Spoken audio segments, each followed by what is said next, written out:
Alhamdulillah. There we go, we're in.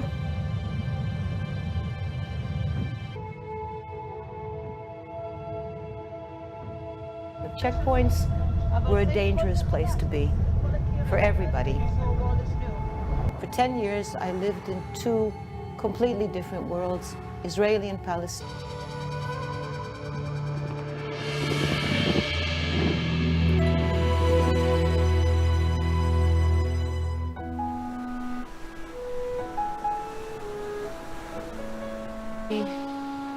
The dream room. This is where all the plans were made. There was something about this place that made me feel that I could do anything.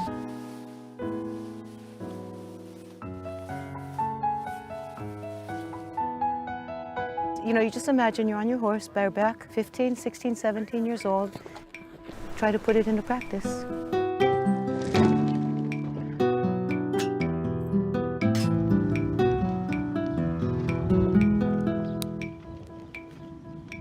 Let me tell you a little bit about this. What we're trying to do is get her into balance, get her rhythm steady and even. So you have this conversation and this negotiation, and you build a relationship of trust. Good girl.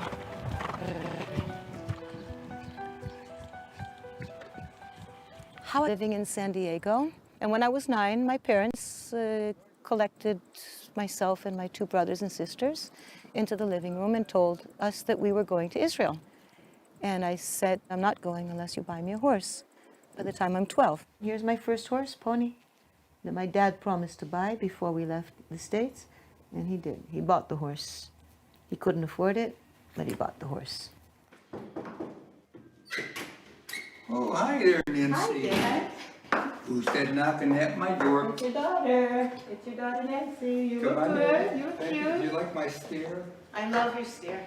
I love your stare. I won't give you a bum stare. Hi, Mom. Hello. How you doing? That's our wedding in the living room. I came to Israel because of my wife. We came in 1950 to Israel. We went up to the kibbutz Sasa up in the north. We spent a week or 2 there. Esther was the one that really wanted to stay in Israel. I realized I felt I was in a family that I belonged to be in. Zionism was a trauma from the Shoah. It was so obvious. It didn't take any brains. We had to survive. I promised her that we will come back someday, but I had to go back to America and go to work. That's what a nice Jewish boy does. Worked at Atomic Energy Center in Oak Ridge, Tennessee for 4 years. Became a nuclear engineer there, one of the first of 300 at that time. And then we moved to San Diego for the last 10 years before immigrating. My identity as a Jew was one that I wanted to maintain that identity. And I want to assure that our children would not intermarry. Living in Israel seemed to be part of it. I had friends in the States. I was riding regularly, swimming pool in the background, Christmas trees and Hanukkah bushes, and everything was perfect. And when we came here, it was, I hated it for 2 years. From day one, horses were my savior. That's my first best friend in Israel. This donkey belonged to 2 young Arab kids from the neighboring village, and it was just horses, horses, horses. And a lot of drawing American flags in notebooks at school. But with time, you learn the language, you learn what the country is about, and you gradually adapt and adopt. A horse is probably one of the most sensitive creatures on earth.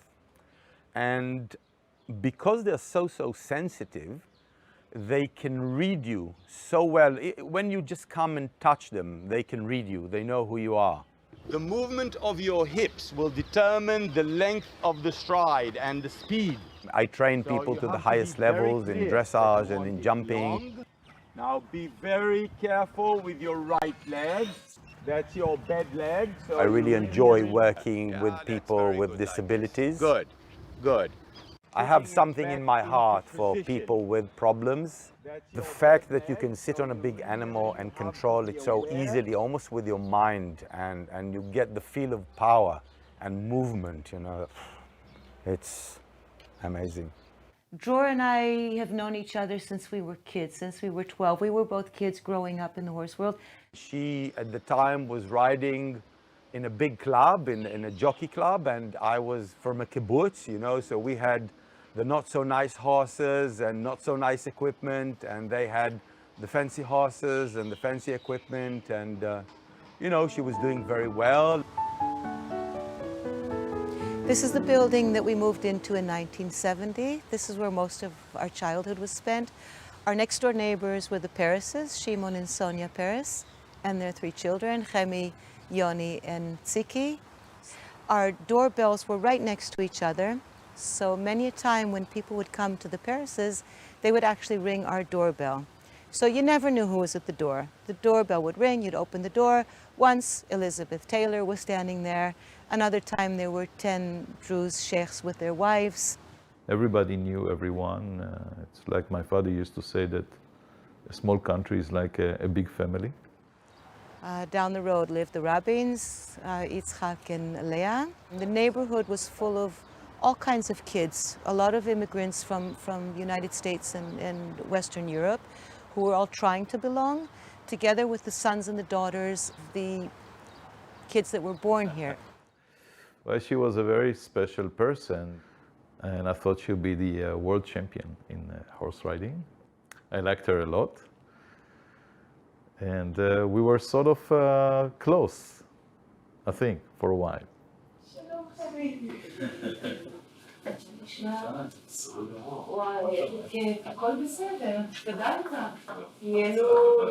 When the family moved to Ramat Aviv, it was in the golden days between 67 and 73. We were riding the wave of euphoria after the 6 days war. The Palestinian problem was not big. In 6 days, finish the job or complete the task. It gives you a notion that there's no limit to what you can do. We didn't know it was arrogant. We just thought that we were invincible. Nothing can stop you, actually. There's no limit to power. And in 1973, Yom Kippur, siren went off. And the Yom Kippur War had started as a surprise attack against Israel, and it was meant to annihilate Israel. It broke everything. From a problem-free, happy childhood, you found yourself at the age of 15 going to funerals. There was a complete loss of confidence in the leadership of the country. And you started to ask questions. Where is it heading, and how resilient are we? When are we going to be really safe? And as every group of stable kids have their leader, the star was Arik Torin.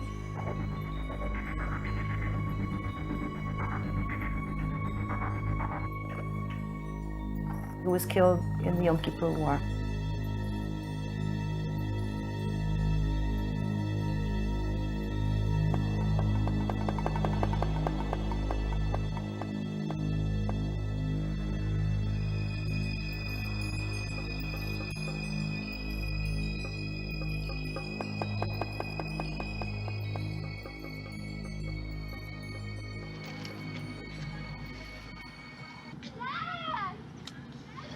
יש לי שאלה, איך צריך להגיע לפה?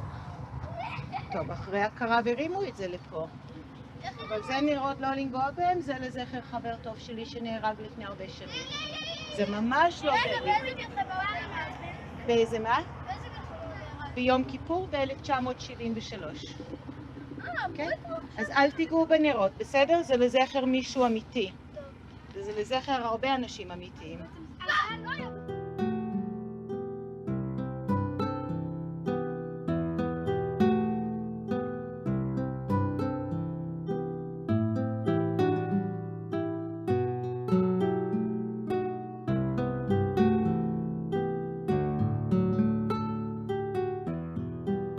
I was drafted into the paratroopers, and in order to get your wings, you had to jump out 3 times. I never broke my leg in a horse. It was ironic that I broke my leg jumping out of a plane, and after my service was over, I left Israel and started my equestrian career. When I finished my army service, 3 years, immediately I went to England. I met Nancy many years ago, I would say probably 45 years ago, in some of the stables to the north of Tel Aviv. We were both horse enthusiasts, and horse sport in Israel was not developed at all at that time. Nancy trained in Europe because there were no facilities in Israel at all, no trainers, all too high-strung for dressage or show jumping. So the only way to really practice was to go overseas to Europe or the US. The period in Holland from 1982 to 1983 was the most intensive period as far as dressage training. I was shortlisted for the 1984 Olympics, but as with many other motivated riders, cost about $250,000. But the period was during the first Lebanese War. It was in 1982. The time of day to listen to a story about a girl who wants to ride in the Olympics.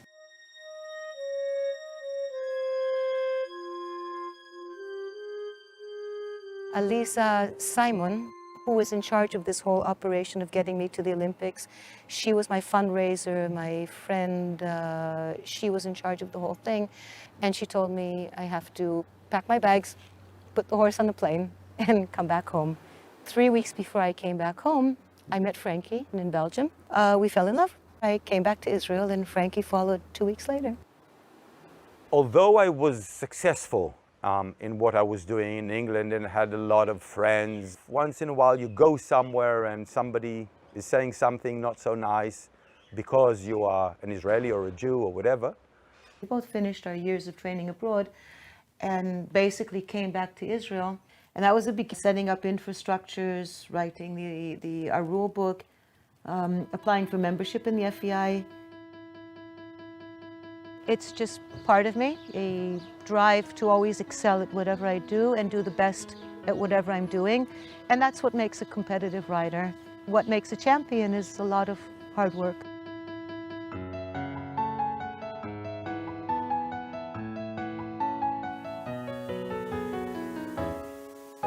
The bond that we have with horses is just magical. It's inexplicable.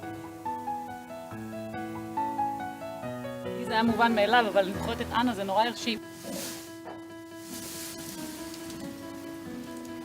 Yael for me is the whole package. She's professional, she's honest, she's hardworking.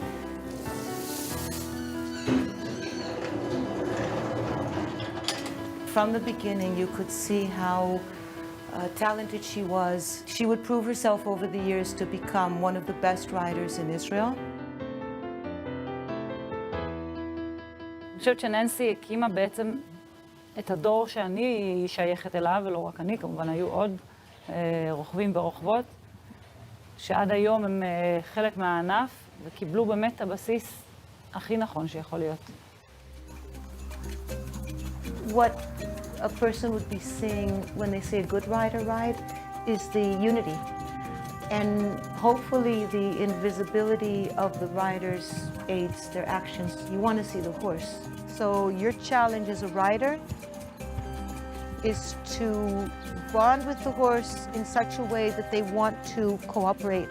They allow themselves to submit, and there's that ability to form a partnership with them as athletes.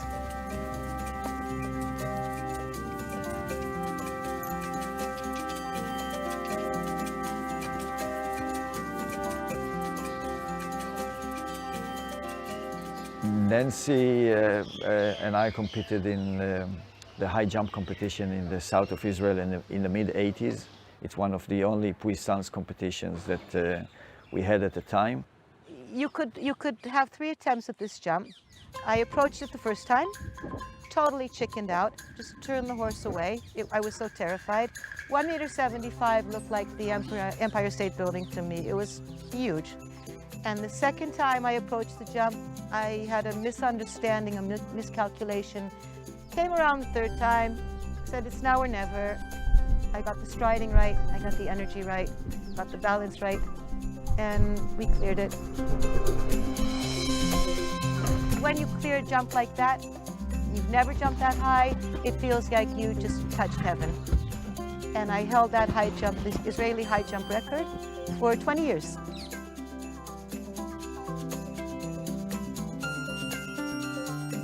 My professional life and career over the years has been fascinating and highly successful. My personal life, on the other hand, has been somewhat of an obstacle course. So, these are some of my clothes over the years. I'm going to start out by showing you this beautiful designer dress.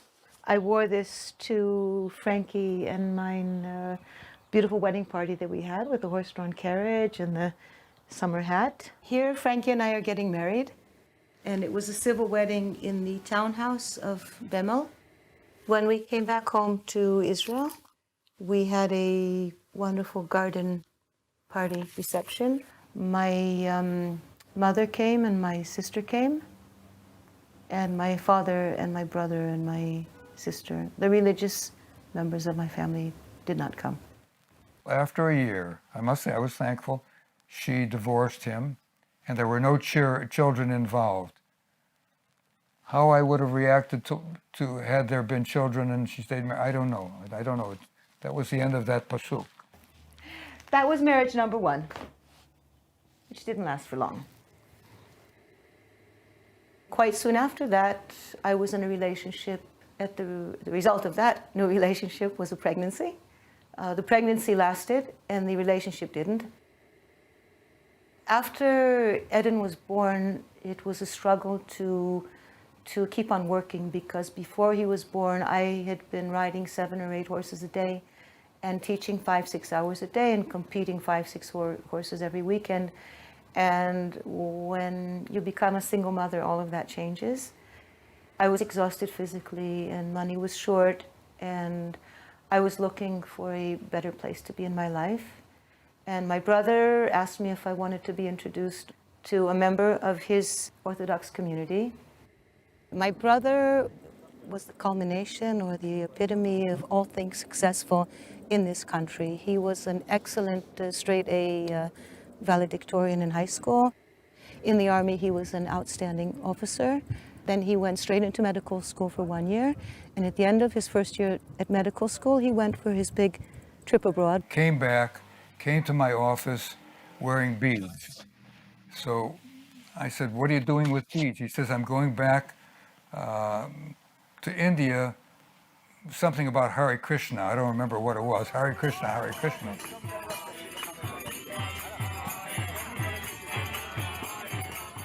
And then slowly but surely he said, okay, but before I become Hare Krishna, I want to go check out what Judaism has to give me.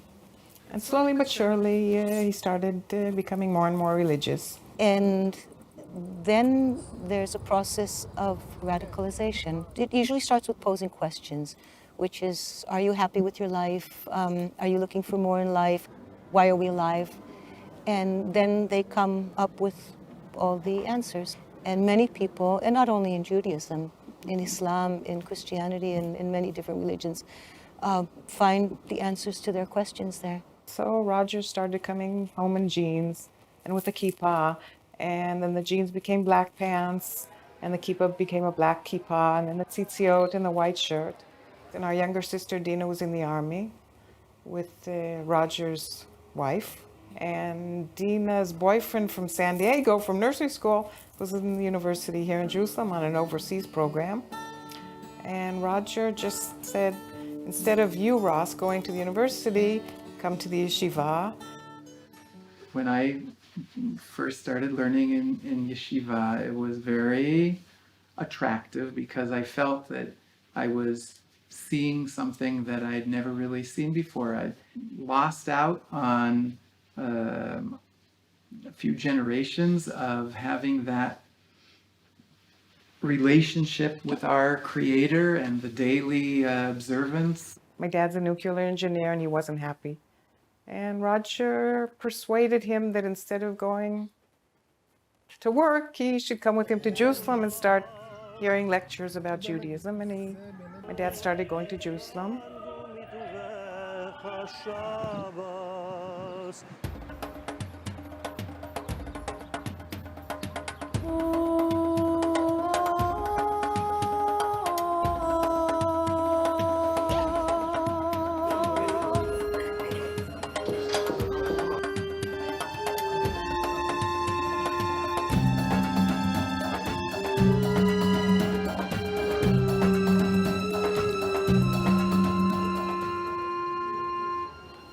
I just felt I had to do it, and I have to live the life of a Jew. It was very difficult for my mother.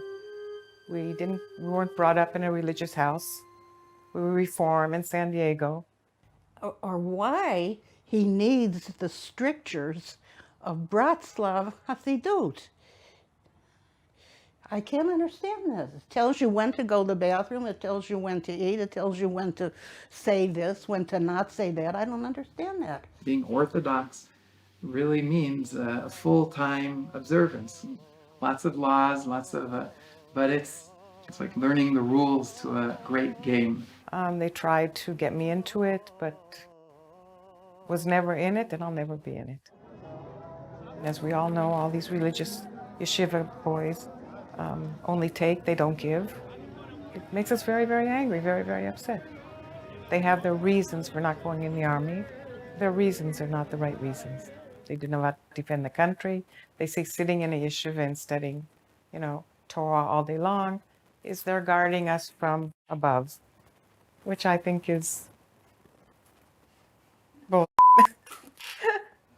The family took a little bit of a split at that time. It was like there is a knife that is cutting in through the family and splitting the members into two different worlds. One part is going to the ultra-Orthodox side, which is, so to speak, a dark side, disconnected from the bright side of the seculars.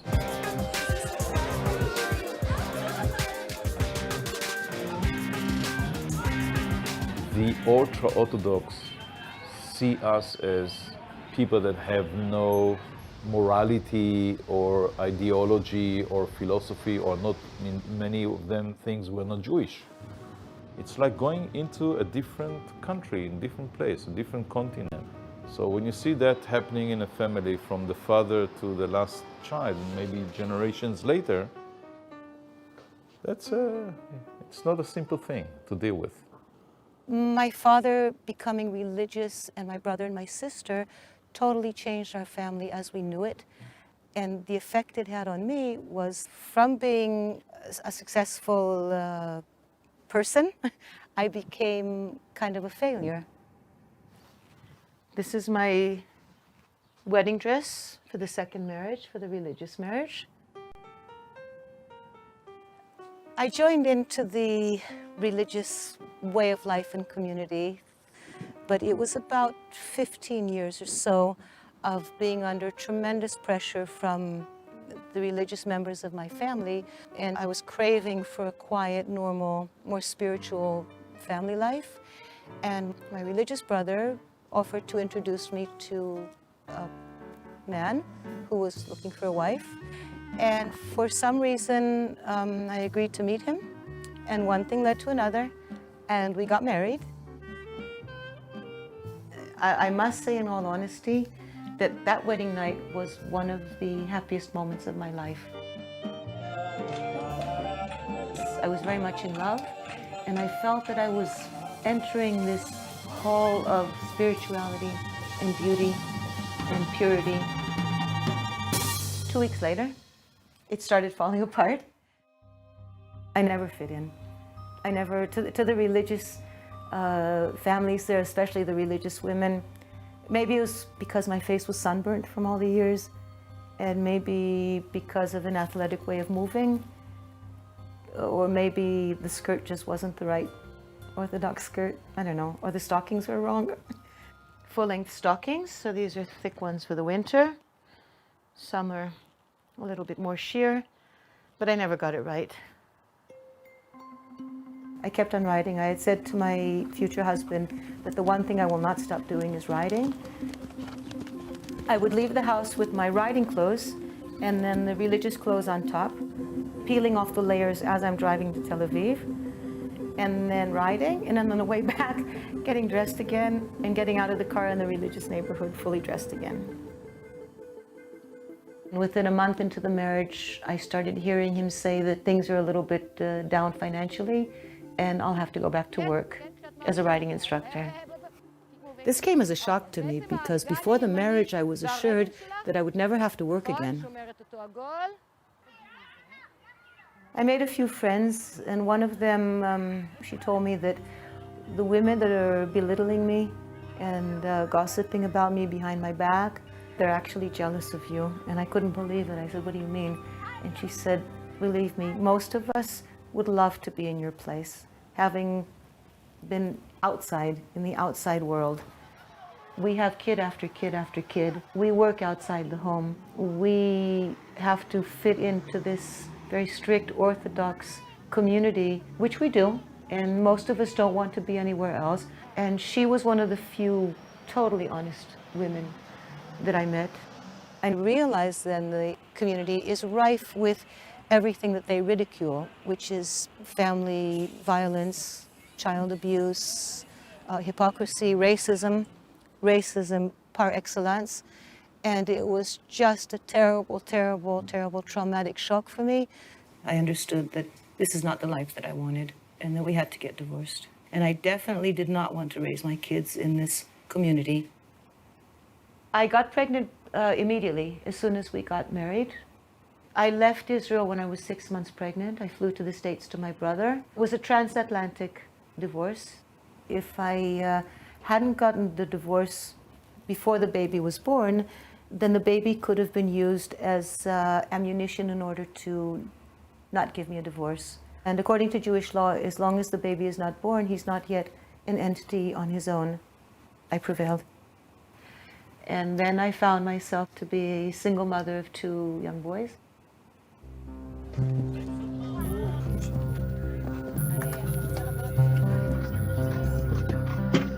In 1999, I was invited to be the announcer at a show jumping competition.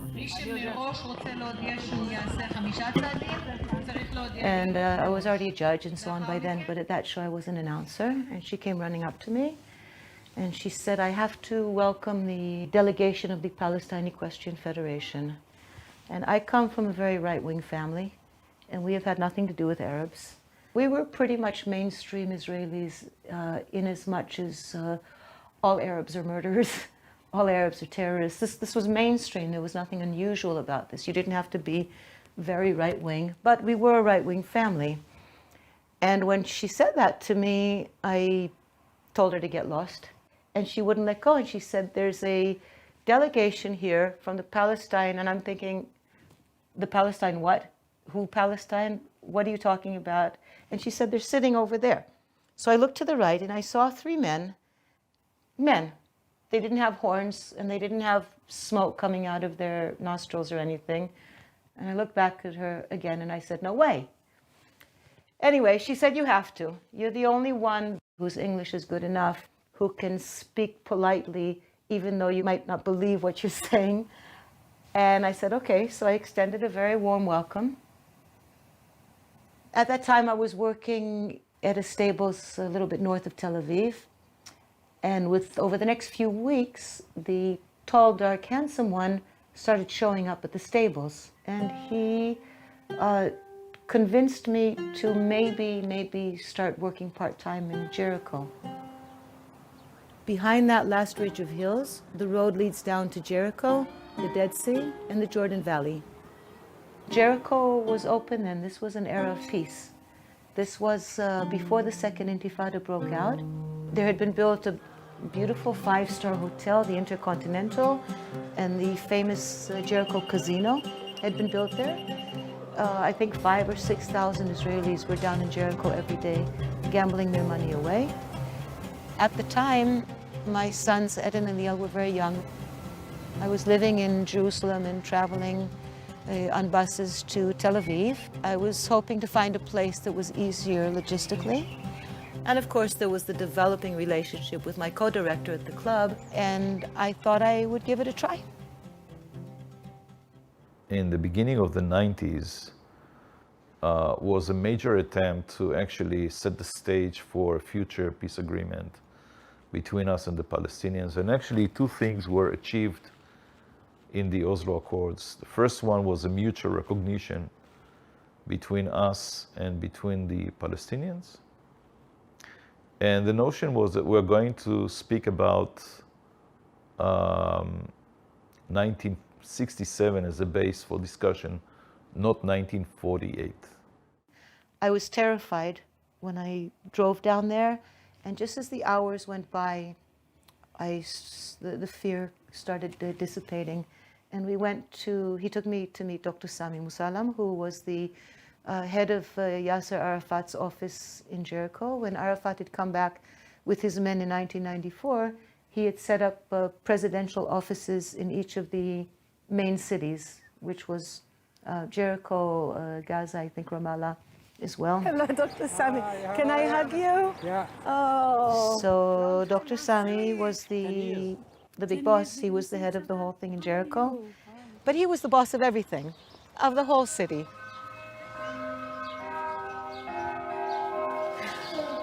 Boss. Dr. Sami always called me the boss, but he's the boss. But we enjoyed that. But what office do you think I should have run for? Ministress of... Mayoress of Jericho. From day one, there was so much work to be done because they had so much to learn about basic horse care, training methods, horse welfare, stable management, but they wanted to learn so much, and I just felt that I got there and just take everything I know. It's yours.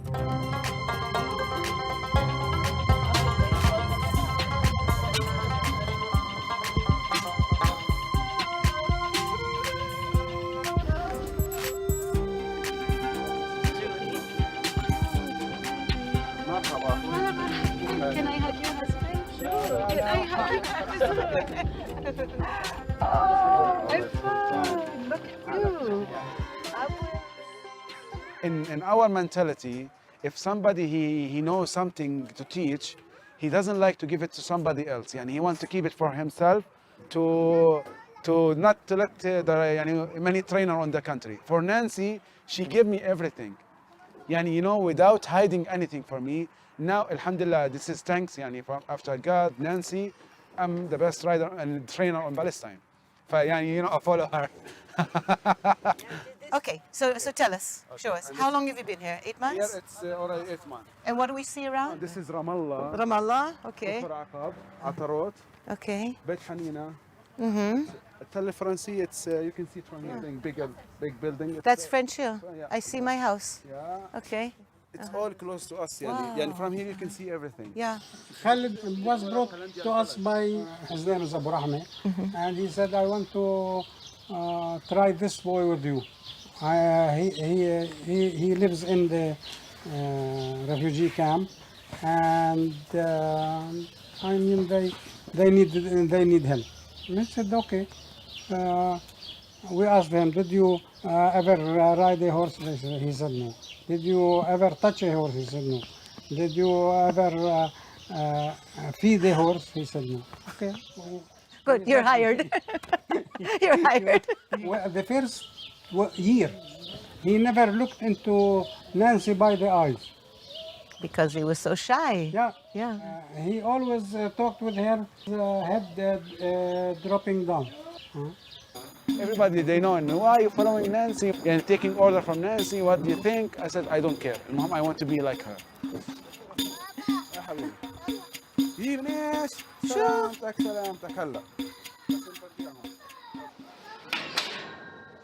Khalid, from the beginning, was a talented rider. And within no time at all, within a year or so, he became one of my best students there. But now she's already okay, and before it was very She was probably dying before. Yeah. It's already here 2 weeks.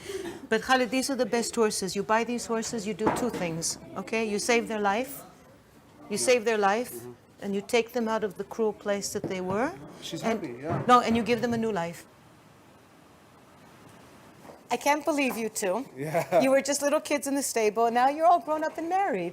No, I remember. I remember other things. I remember the back where the hay barn was, and people are saying, "When Khalid? When Sanabel?" And nobody could find you. You met in the tack room? Yes. I was in the tack room all the time cleaning. Sometimes it's like we clean the rains and like this. Sometimes me and Sanabel. And I would come and disturb you? Yeah, no, sometimes you come and say, Nabil, what you are doing? I'm teaching Oh, you you how kept to clean. cleaning. I have it. You see he's doing up and down. Go. Yeah, he's the correct leg. Yeah. Look, jumping position. Look at that.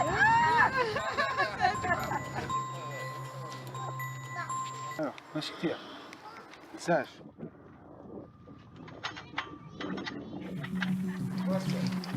يلا ترد شوي خليك بسرعة. يلا وليد أسرع. يلا.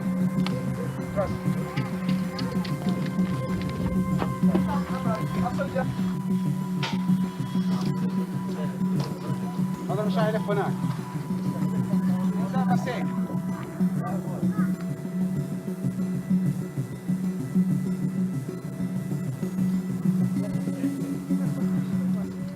When I saw him crying in his mother's arms, I walked over, I sat next to him, and I just quietly said to him, the jump didn't work out, right?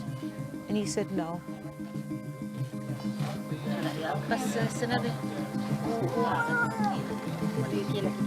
And I told Khalid that we have to do well now, that I think he needs a little bit of help with this student.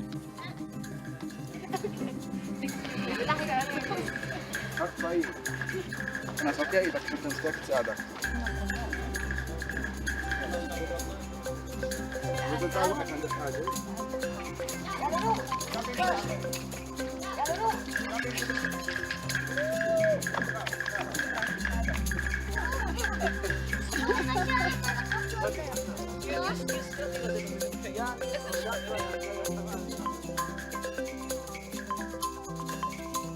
The lessons that the kids had from day one were professional and demanding.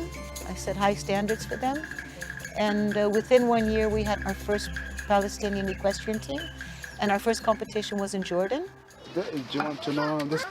This was in Jordan. And this is Dr. Sami. Dr. Sami. Princess Alia, the daughter of King Hussein. Prince Hussein. And the sister of Princess Haya. Haya. Yeah. Mhm. We have also from Gaza. The first Palestinian team riding abroad. Exactly. This is in Algeria. In Algeria, it's made. It's like the million shahid. In the different countries we went to, Jordan, Algeria, and later Dubai and Abu Dhabi. As we all know, the Gulf states are extremely wealthy, and the riders there were wearing riding clothes and boots and helmets that cost thousands and thousands of dollars. So Khalid felt very awkward about it.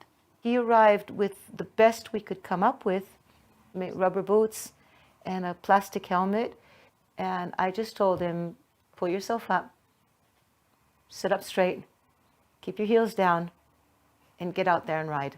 And he did. And he really made me proud, because I think that to be there amongst all that wealth, representing his country, I think also knowing that he's there with an Israeli trainer, even though it wasn't official, and he was so proud of me. He just didn't look left or right. But nobody will accept this thing. Even when I said, my teacher, she's Israeli, she said, what? Khalid, are you crazy? I said, that's okay, because we are in the sport. But when we talk with the people, and Nancy, how she go in the people, it's the same like she's dealing with like the family, talking, eating, and they start knowing Nancy more and more and more. She's okay, Israeli, but she's on this, she's good, she's Palestinian. I think 2 days after I made a decision to move there full-time, the Intifada broke out. And I was teaching, and everything was normal, and then just pandemonium broke loose, shouting and telephone calls, and you have to get out of here, you have to get out of here. Went home, turned on the news. All hell was breaking loose all over the West Bank, I think in Gaza as well. And at that moment started my my double life for the next 9 years. The next day I had to go to work, but my work within one day became enemy territory. I knew that if I didn't come back the next day, that I would never come back. So I came back the next day and parked the car here in the church and walked over the field. When you came into the club that morning, there was nobody. It was a ghost town. And you saw me, and I will speak in proper English because you basically said, "What are you doing here?" Do you remember that? You were shocked. And I looked at you and I started laughing and I said, I came to work. It was life-threatening to go to Jericho after the second Intifada started because within 2 or 3 days, Jericho was hermetically sealed off, physically sealed off. Go away! What are you doing here? The whole area, the fields and the desert around Jericho was patrolled 24/7 by the Israeli army, tanks and jeeps and patrols and the works. So I would park my car in the church and make my way to the little highway there. That would be the no man's land part because there I was still Israeli. But as soon as I crossed over the barrier there and walked 10 meters in, I was breaking the law. Because of the Intifada, there was a law that Jewish Israelis are not allowed into Area A.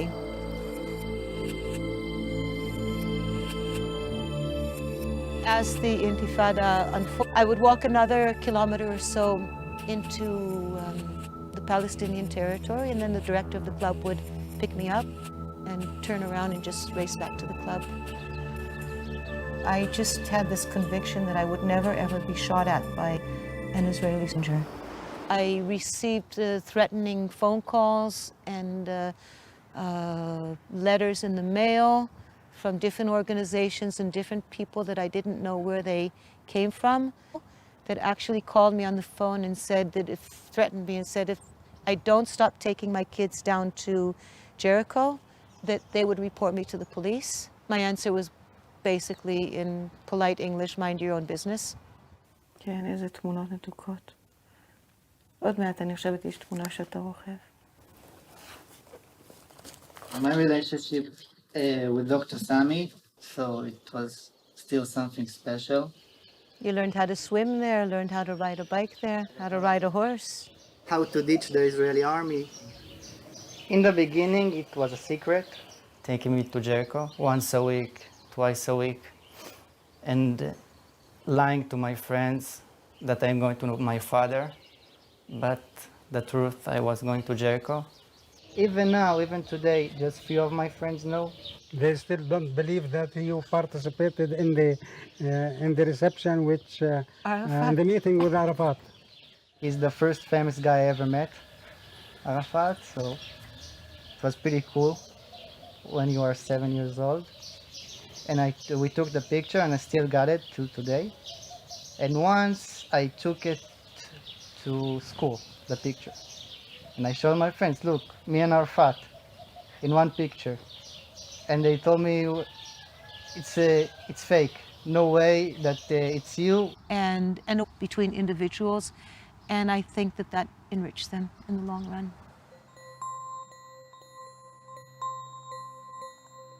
Liel loved horses and became a top rider. He also won the Israeli championships at the age of 14, and Liel rode till he was about 16. And Liel was actually accepted into one of the top units in the intelligence corps. He speaks fluent Arabic.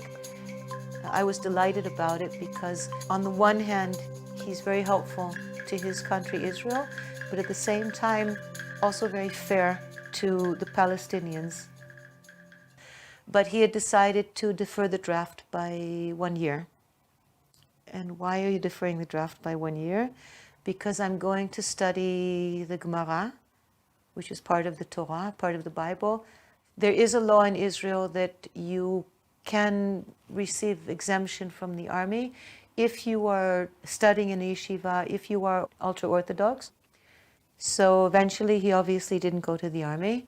The problem of seeing Liel is like seeing someone I'm not recognizing anymore. I don't think it's the real him. Because my mom was doing what she liked all her life, and was totally against whatever everyone told her. So I told her, I can do whatever I like, and you have no reason to be mad at me. I'm like a free man in this world. If I want to study, I will study. If I want to quit studying, I can do it, and not feeling guilty about it. And you can marry whoever you want? I can marry whoever I want. Yeah. This is the dress that I wore at the Pan Arab Games in Algeria, together with the Palestinian equestrian team. And I think it's called a tob or a toba. I think it's a tob. This is the first time you put on a suit. Okay, this was in the stadium. I'm wearing the Palestinian dress. Yeah. That was in the stadium getting ready for the opening. 2004, and that's like the Arab Olympics. And as I walked in with the Palestinian team, I think the stadium had about 50,000 people in it. As I walked in, it was the evening of Yom Kippur, so I was a little bit emotional, thinking of my family back in Israel, getting ready for the fast on Yom Kippur, and all of Israel shutting down for Yom Kippur, which is our holiest and most solemn and saddest day of the year. And just as the sun was setting, the Palestinian team entered the stadium, and 50,000 people started roaring and chanting in support of the Palestinian team, singing Fil Ruh, Fil Dam, Nafdik Ya Palestine, which basically means with blood and with our spirit, we will redeem you, Palestine. And I felt quite alone in that stadium, but I did it. I walked in with my head high, and I was the trainer of the Palestinian equestrian team, and I had high heels for some crazy reason, and I did the whole walk around the stadium with high heels, and fasted the next day. Okay. Here we go. Beautiful, beautiful pictures. Inshallah.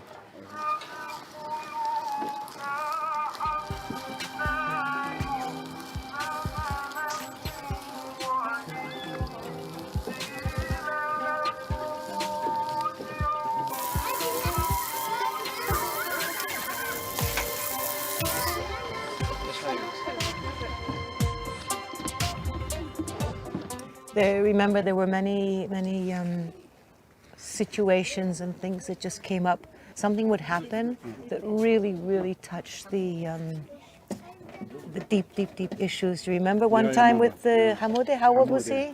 He was, I think, 6, 4, like 5 to 6, I think. He's telling his father in front of everybody, I will kill all in front of everybody, right? I will kill all the Jewish. He was 7. Yeah. Etbach el Yehud. He's going to kill all the Jews. Yeah, okay. And then he told him, why, ليش? He said, no, طب يعني you will do Nancy. He said, لا, Nancy, no, I don't care. طب Aiden, لا, ليه, لا. Only the other Yehud, and that's why. But that was the feeling. That was this general Itbach el Yehud, and they're all enemies. Yeah. And then when it became personal, but no, Nancy, we're not going to kill, and Eden is my Ahui, my brother, and Liel is my brother. Yeah. And then we asked, I think at that moment, I asked, I don't know if it was Liel or Eden, and I said, should we kill all the Arabs? And maybe should we kill Khalid? La la la la la. The only things he said that, if anybody tease him or let's say some bad word for him, be careful, because if he's standing next to it, like, he will be working on the checkpoint when my kids grew up, they would be soldiers at the checkpoint, and we would joke about that. We would say, if you don't behave well, Eden and Liel are going to grow up, and they're going to be a soldier, and they're not going to let you through the checkpoint. They are still young, when they are talking. They're teasing each other, talking. I know, but the thing is that this is what they hear from the grown-ups. This is what the little kids hear in their schools, in the Arab schools, and this is what my kids hear in the Israeli schools, and this is what they grow up with. This is the problem is because from the school, from the street, from everywhere they are teaching the kids, and you have to do this and this. Let's say there is no Palestinian Israel, only Palestine. There is no Israel there, and in Israel they said no Palestine. It's still the same. But if you are close, you can see found there's many people that are nice to the Palestinian, and also the opposite. The only exposure they had to real Israelis or in a normal situation was me and my kids, because the only other experiences they had, Khalid was at the checkpoint. Good boy. My son. I felt that the world was my oyster, that together with Shimon Peres, I was going to bring in the new Middle East. I think my Israeli friends, family, and colleagues didn't realize that for me, this was also good for Israel. Anything in any community, so for me it was the equestrian community, anything that could lower the level of hatred, anything that could lower the level of violence and build any kind of bridge was a blessing. And after the Intifada started, it was viewed as a betrayal, just working with the Palestinians. For them, it was extremely difficult to keep working with me because they had to deal with Israel and the Israeli army as an enemy, but working with them in their midst, a Jewish Israeli woman who they loved and admired and respected. So this tension, this kind of tension between the larger political or security aspect of the whole thing, it was always there. And living right next to it was the personal side of, this is what I want to do. You can tell how happy I looked, excited, in love, the works.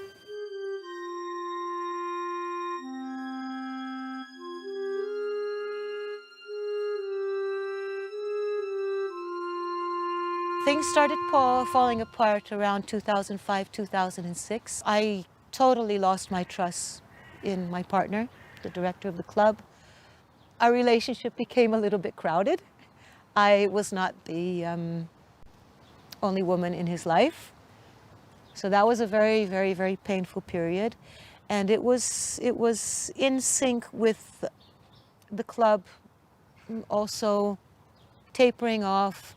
Money that was raised for beautiful projects that we had there, the therapeutic riding program, all these monies that were coming in were not arriving at their correct destination. But I think by 2005, 2006, after a few years of the Intifada and the total breakdown of trust between Palestinians and Israelis and the bottomless pit of hatred on both sides, I think I was getting a little bit tired.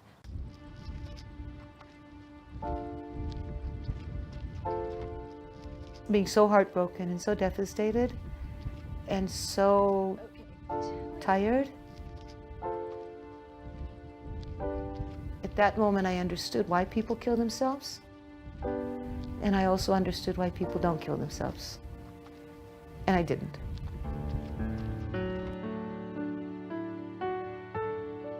When I came back to the job market in Israel, I think I was 52 at the time, and I had to find my way back into the working place as a full-time trainer. And I became the trainer of this group that was comprised mostly of Ethiopians. I had the amazing luck to train a young boy named Oded Yitzchak. אני נולדתי פה, ההורים שלי עלו מאתיופיה בתחילת שנות ה-80. הם עשו את העלייה ברגל מאתיופיה לסודאן, משם לקחו אותם במטוסים. הגיעו לארץ, הגיעו ישר לבאר שבע. ההורים שלי הגיעו לפה נטו בגלל שהם יהודים. וזה החלום שלהם, להגיע לירושלים, לכותל המערבי, להתפלל שם להשם. הייתי לא אוהב ללמוד, לא יכול לשבת בכיתה ללמוד. פתאום אמרו, יש חוג דבר כזה סוסים. אמרתי, טוב, אני אנסה את זה, אני חייב לראות מה הולך פה. הייתי עושה קצת שטויות, ואמרו לי, כאילו, אתה צריך לשנות את ההתנהגות שלך בשביל להיות בסוסים. אז באמת עשיתי סוויץ' ושיניתי את ההתנהגות שלי, כי באמת זה סקרן אותי הסוסים. We started out with a small group of kids, and within a year we had 20 of these kids in competitions. And I think that the 10 years in Jericho opened up a whole new world to me of what it's like to be disadvantaged with a lot of racism. הייתי נגיד יוצא לתחרויות, אז לי זה היה מוזר, כי אני הייתי הבחור השחור היחיד שם, אני ואולי עוד איזה 2. כולם מסביבי מסתכלים עליי ואומרים, בואנה, מי זה כאילו, מה עושה פה? ואז באמת עליתי על הסוס ורכבתי ולא התביישתי, הייתי עולה בגאווה לסוס, וגם למקצה שהייתי צריך להתחרות, הייתי עולה בגאווה עם ראש למעלה, ועושה את המסלול כמו מטורף, אני והסוס. בסדר? כולם מבינים? מ-1 עד 3 אנחנו זוכים, אנחנו 3, 4, ממשיכים את 4.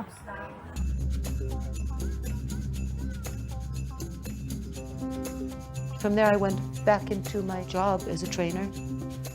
אוקיי, מה שומע טוב? חצי מעגל, קטן, גדול, גדול. We wish you successful sporting events and a great time in Israel. And a few words in Hebrew. רוכבים וצופים יקרים, לפני 4 שנים התקיימו לראשונה תחרויות רכיבה במסגרת משחקי המכבייה. Easy, easy. Don't canter. Good girl. No energy. Go. Go. Go. Good. I got involved more and more in judging, jumping, judging internationally, dressage judging in Israel.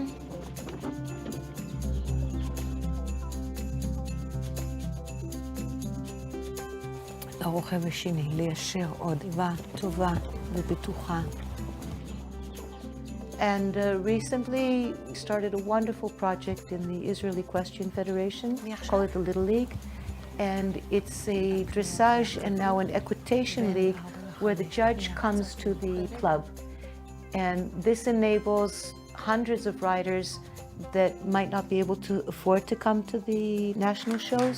It enables all of these kids and families to take part of the competition world.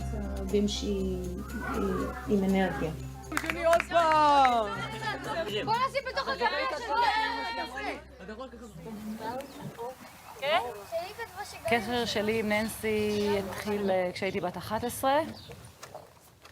היא בעצם היום באה לבחון או לשפוט תלמידים שלי, שהם בגיל שאני הייתי תלמידה, שאני התחלתי אצלה.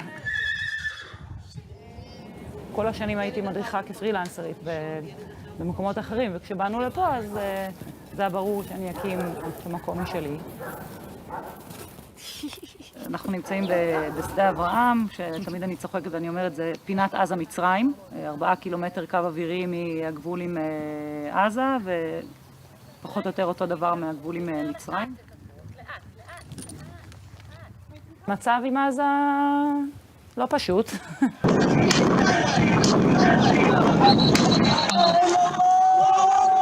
בקיץ עכשיו, אנחנו רואים פה זר של בלונים לבנים. אני לימדתי כאן בדיוק שיעור לילדים שלי, אמא, בלונים, בלונים, והם רצים לחזית של הבית, ויש אש. וזה נפל על החול ומהר מהר חיבינו.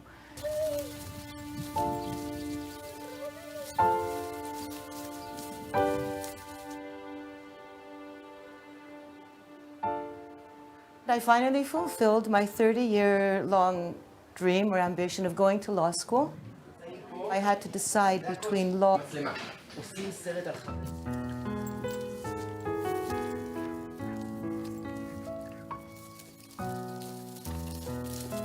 So if I have to compare who I trust more, people or horses, horses win hands down, because they will always tell the truth.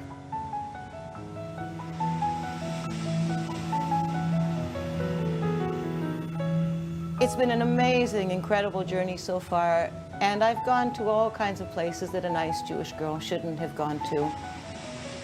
If the past is anything to go by, I believe the future is going to be equally unreigned.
Good evening, everyone, from Dunrovin Ranch in Lolo, Montana. My goodness, what a wonderful movie we just saw. I am delighted to introduce you to one of the producers, Marcia Rock, who, together with Naomi Goodman Boss, correct, produced this incredible film. Welcome, Marcia. Thank you so much. We're very excited, and I'm sorry Naomi and Nancy couldn't join me, but it's 4 a.m. for them. Yes. And where are we speaking to you from, Marcia? New York City, and there's a lot of snow outside, but I think you might have some snow as well. Actually, we don't. We're kind of envious. We're low on snow this year, so send some our way, okay? Okay, you can have it. Well, I almost don't know where to begin. This was such a rich and complex story. And I guess I'd like to start by asking, what in your background brought you to this story? How did you and Nancy and Naomi collide with this story and unfold the telling of it? Well, Naomi is Nancy's student. So she's an older equestrian, and she wasn't sure that Nancy would take her on because Nancy is such a famous trainer in Israel. But Nancy was happy to meet Naomi, and they've been working together for 2 years now, or more, 3 years. And Naomi would take these lessons and they would chat afterwards, and Nancy would start to reveal her stories. And week after week, she found Nancy's background fascinating. So Naomi and I met when we were 17 and counselors at a camp. And we became very close. And then we went our different ways. Naomi is a biologist. She got her PhD from Yale and MIT and taught for a while, and then emigrated to Israel and got involved in community television. I went a different route. I got involved in documentary and education. I teach at NYU in news and documentary. So Naomi's originally from New York, and every so often she would come home and we would see each other once or twice a year. And she comes to me with this story. Marcia, we've never worked together. Do I have a story for you? And it was interesting because at first I couldn't quite put it all together. And then Nancy came to the States and we spent a very long day walking all over New York City, from the Battery up to the Village, and between lunch and tea and coffee, I realized that she had a very unique story. And I was most intrigued by her work with the Palestinians. But what I love about the story, and what really drove me during the editing and also the interview process, was the parallel that her career had with the state of Israel, and how a war could impact her equestrian opportunities with the Olympics, how the Oslo Accord could open this door for her to work with the Palestinians, and how she could go from being from a right-wing family to becoming this open and generous trainer, and building this equestrian team when she had a lot of pressure from family and friends to not go, not cross the line. Well, you could have taken this in so many different directions, Marcia. I mean, it seems to me you could have dwelled heavily on the difference in the family with the religion. So that in itself is almost, titanic in families. And that is a prevalent aspect of the Middle East, these families broken by religion. Or you could have gone down strictly the political aspects of what was happening. And then there was her personal life, her difficulty of finding her own way amongst all of these fractions. And I personally love the fact that you kept the horse as a central part of it, because at the very end there, Nancy pauses and she says if she were asked which she trusted more, humans or horses, she would have said horses. And I think that you very cleverly throughout this movie interwove how that trust of the horse and the relationship, she kept going back to the relationship with the horse, not just hers, but her students. And that moment where she was talking to that young Palestinian about rescuing a horse, taking him from a broken world and into a revitalized world, it really, I thought, was a lot of the glue to the documentary. And did you mean it to be that way? Talk to me about the role of the horse. Absolutely. Well, that is central to Nancy's life. Everything, all her best moments in her life rotate around the horses. It helped her through the transition from a very happy teenager in San Diego to being an outsider in Israel. It helped her meet new people and become a champion, right? You know, Yes. she tells that story about the jump. She had three chances, right? Yeah. And she crashed the second time, but she didn't give up, right? Yeah. And the horses, in a way, she followed the horses into these new and different worlds. And she's a very strong and very smart lady. And these horses shaped and drew out of her such beautiful things to share with other people. And I do think that the bravest thing she did was work with the Palestinians, particularly after the Intifada started. You know, she always makes the point to me that when she started working in Jericho, it wasn't that crazy because Israelis were going there to gamble. And there was a lot of freedom. People forget how things changed. And once the Intifada happened, and you know, we understand the frustrations of the Palestinians and the repression that they were under. But the violence was really hard on everybody. And I don't think a lot of people remember all the bombings of buses and all the deaths that happened. So for Nancy to then cross over into Area A, which is where Jericho is, was very, very brave. But she couldn't leave those kids hanging, right? She had spent maybe 2 years getting them started, and she ended up spending 10 years there and really building a team and then traveling with them. So it was really, really courageous of her to continue to do that. And yes, the personal side is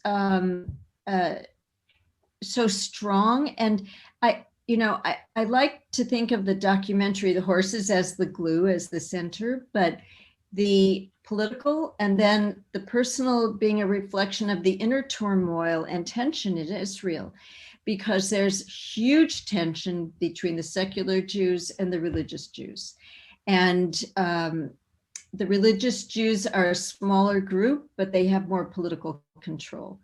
And we can feel some of that tension here between Democrats and Republicans now that beforehand we would never have thought about, you know, this political tension pulling us apart. Well, in Israel, it's been there for a very, very long time. And the fact that her sons went to Jericho with her so that they knew the Palestinians, didn't see them as the other. But the son who was the best equestrian went the religious route. And, you know, Nancy sees him and her two grandchildren as much as possible, but there's a gulf between them. And she knows that very well, having spent a little bit of time with the religious community. So I wandered around there. So Suzanne, you can hold me back.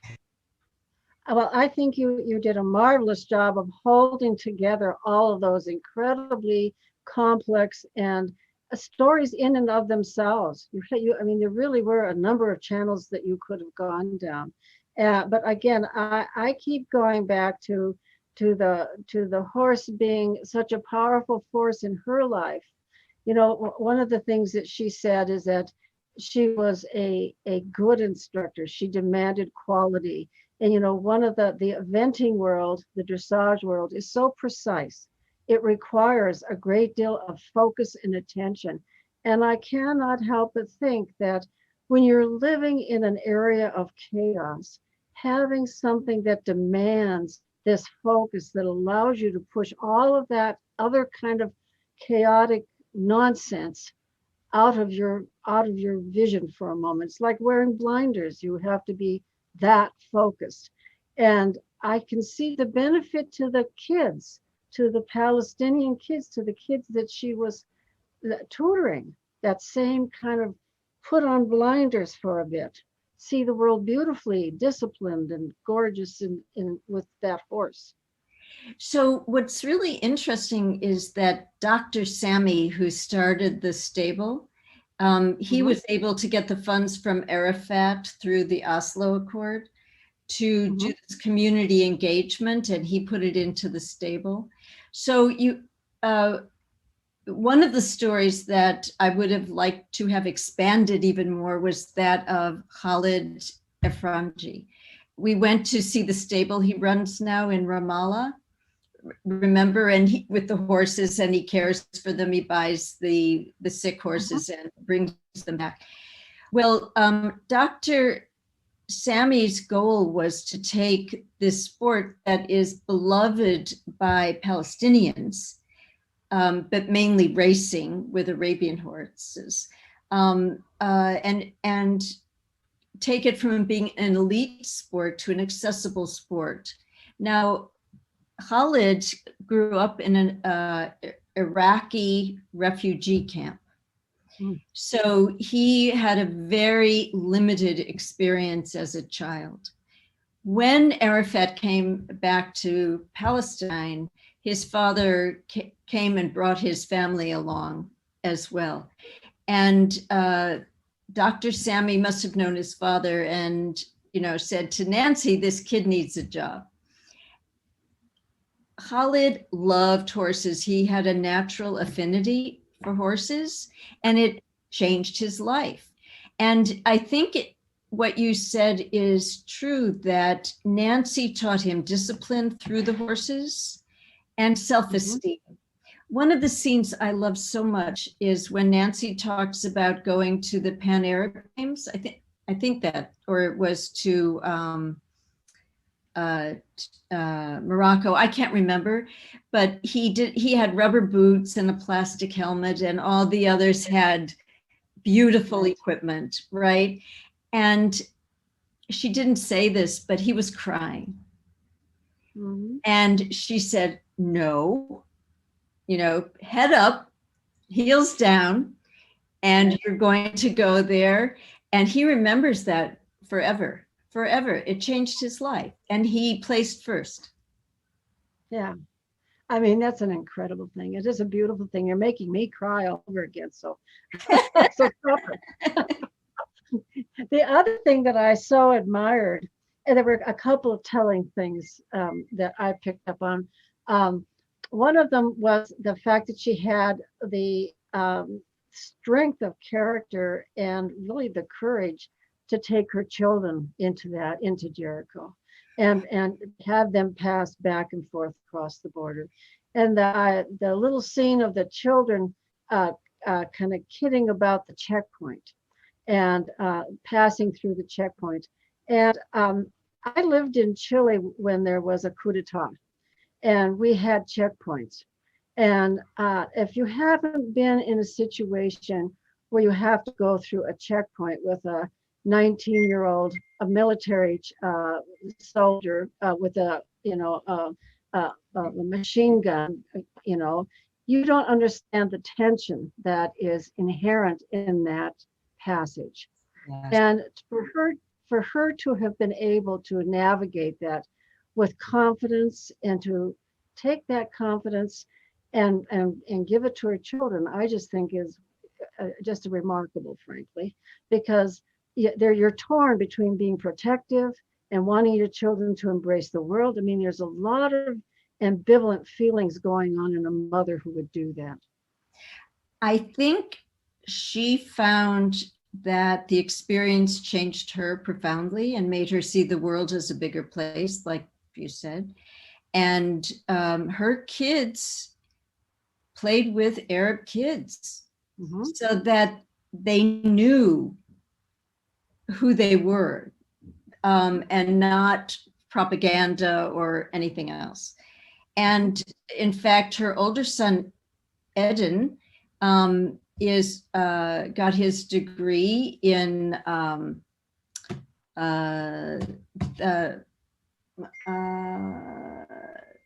well, he studied Arabic, he studied international relations, and he was hired by the government to work in that area. So she's very thrilled and excited that he can share that experience and help the country move forward in any way it possibly can. And then her other son totally withdrew. Yeah. I'm sure it informs everything he does.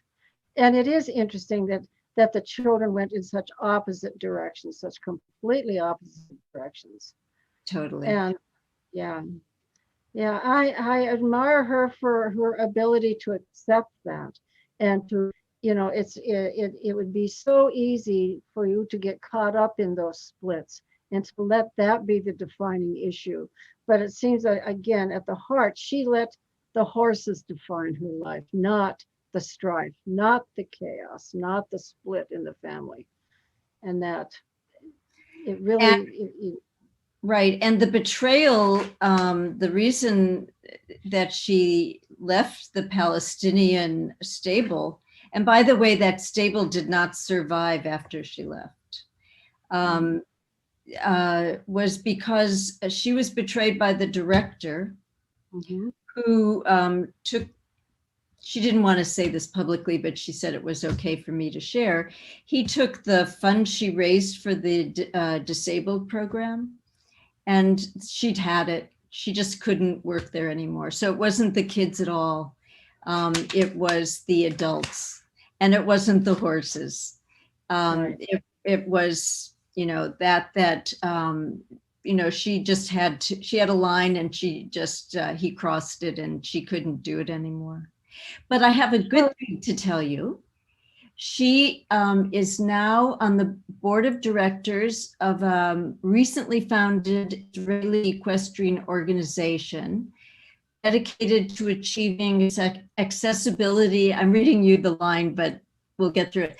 Of equestrian sports for all socio and economic levels to provide cooperation between the Jewish and Arab equestrian communities. And I'm so excited about this. I can't tell you, because if you're a Palestinian and have a horse, it's really hard to get feed and veterinary services. And it's really hard to cross the border with your horse to get help in Israel or get things going one way or the other. So this is really, really good news, that they're trying to do this. This is fabulous. Now, she said she started law school, I assume, in Israel. Finished, yes. She's finished now. And is she set up a practice? Or is she employed with somebody as an attorney? No, but I have to say she was very good at copy editing all of our materials. She's a pretty amazing lady and a really good eye. So she graduated, but she's still training. But you know, she graduated right into COVID lockdown. So we don't know exactly, she graduated last year, what she'll be doing, but I'm hoping she'll keep with this new organization because it sounds terrific. But I have to tell you a funny story. So I hadn't picked up a camera in 2 years and she hadn't ridden a horse in a while. And I said, okay, Nancy, if I come over there and we start shooting, you have to get on a horse. And so she did. That's fabulous. How old is Nancy? She's 62. 62. That's great. One of the things that I thought about as I was watching the movie is I don't know anything about the cultural significance of horses to the Israelis. The Palestinians are Arabs, and the Arabians, of course, have a very deep cultural connection with horses. And they are in a certain hierarchical structure within the Arabian societies. So I can see just the mere fact of poor Palestinian children being involved with horses is in itself something of a step out in terms of their internal culture. But tell me about horses in Israel. What is the relationship there? The culture relationship. So when Nancy started riding, there were very few stables and there were very few dressage horses and almost no jumping horses. And that is why she had to go to Europe to train. Belgium, and she loves Belgium horses. She was telling me that it was in the 80s or 90s that Israel started to import horses and breed them. Remember, she was right there at the beginning of the REI, and she started it in Israel. She was one of the people, she and Dror and Kenny pushed to create this stable and equestrian tradition in Israel. It was not there before. Absolutely not there. And Dror, it's interesting that he became interested in dressage because he grew up on a kibbutz and they had work horses. They had horses, but not for the kind of riding that and jumping that you know about. So he had to go to England to learn it. So now Dror and Nancy and a few other people are the trainers. They had, I'm sorry, Nancy can't answer this, but they had some English trainers, one or two, when she was young, at one or two stables, and that was it. That was all. And now there's stables all over the country, as you could see. I was only in Israel for 2 weeks, but Naomi had her GoPro and ran after Nancy, because Nancy travels a lot as a judge, and ran up north and ran to the south and tried to keep up with all the work that she's doing with the judging. And I know they wanted me to make sure you knew about this junior program where they're trying to get young people involved and where the judges go to the stables instead of the people having to bring their horses to a show. And it's really opened up the world of competition to so many young riders in Israel. What a fabulous story. I'm so glad that this piqued your interest. What are your hopes for this movie? I mean, you could put it in a lot of different venues. If you were to sum up why you personally did it and what you hope people walk away from it with, what would you say? I think people tend to look at a lot of things from the outside in. And they look at the Israeli-Palestinian issue from the outside in and only look at it through politics. And I was hoping through Nancy and the horses that you could see from the inside out, and that her transformation with the horses and understanding the other, the stranger, and making friends and close alliances, and then the internal struggle of Israel. So that for me was to break through a lot of assumptions people have about all of that. But I'm not a writer. And what has been so exciting is that the equestrian community in the United States loves the film. I wish there were more of you, because you get it so you on such a deep level. I mean, your questions are so fantastic. I mean, and if you can help us to, help us make contact with other communities who would enjoy the film, and do it a little earlier in the evening so Nancy can be here. Well, I would love to have make you that back. connection. Yeah, let's do that. Let's. Why don't you talk to Naomi and to Nancy, and let's set a time where we can. And I don't know. There must be around what 10 hours difference in time zone, or is it seven? Not so bad. Yeah, No. not bad at all. A weekend brunch sort of thing would be perfect. I would love that. Number one, I'd like to see it again. There is so much there, Marcia. There's just so much there, and I'd really like to. I'm not as studied on the Palestine-Israeli conflict, so the order of things historically is something that I didn't just. Oh yes, oh yes, oh yes. No, there were. I recognized everything, but I didn't recognize the time frame and the, putting it all together. And I'd like to do that. I'd like to do a little studying now to look at it before, because I think the impact will be. And no, that's maybe what we should do. Let's not just show a movie. Let's have a panel discussion about some of these things. You're with NYU. We could get some people talking about these various things.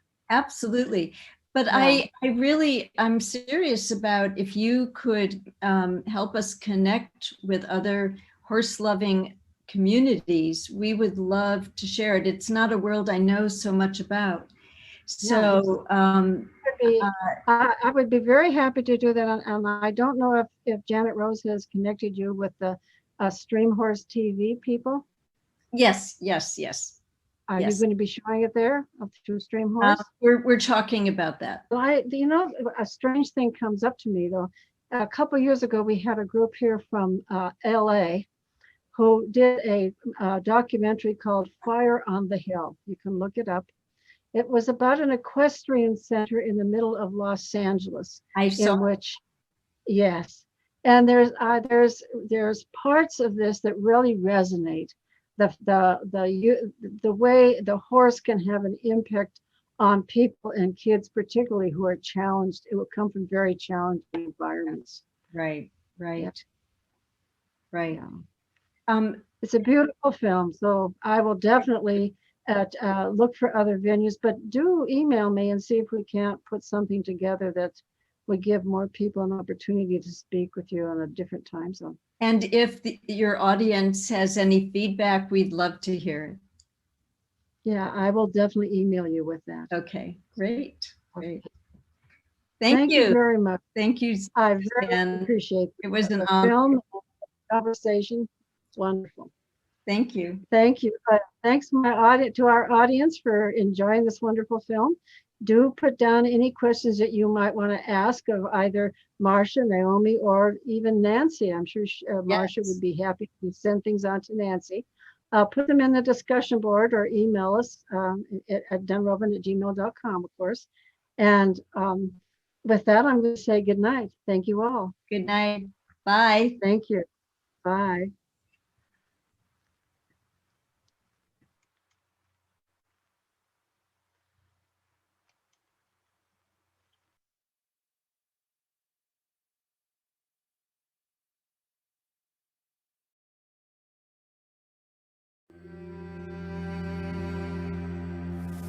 Horses have this innate ability to bring out whatever you're feeling.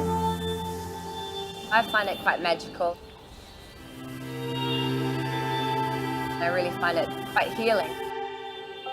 Josue is my baby.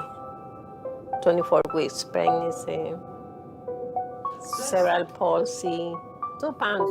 We're very tiny baby when he's born.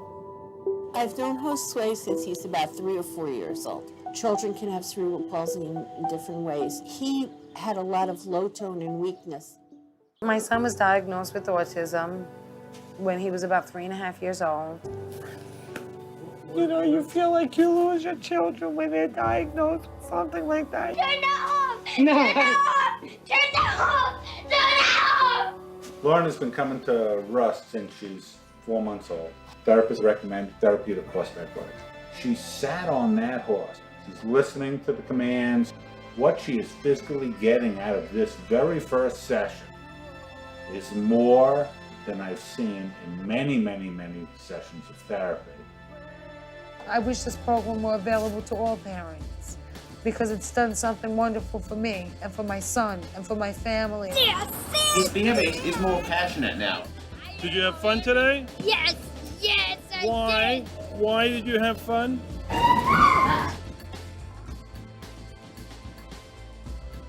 I saw the progress. I saw a lot of progress because I passed many things.